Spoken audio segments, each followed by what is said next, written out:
आणि विठ्ठलची एक देखलिया. ऐका ना, डोळे जोपर्यंत शाबूत आहे तोपर्यंत भगवंताला पाहिलं पाहिजे. हात जोपर्यंत शाबूत आहे ना तोपर्यंत हाताने भगवंतासाठी टाळी वाजवली पाहिजे.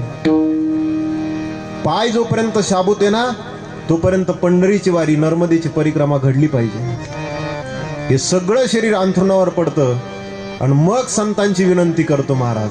मज नाही हात पाय डोळा पडले जापान, मज नाही हात पाय, मज नाही हात पाय, डोळा पडले जापड, मज नाही हात पाय. कर्ण हे बदल झाले वाचा बोले बोबाड, कर्ण हे बदल झाले, कर्ण हे बदल झाले वाचा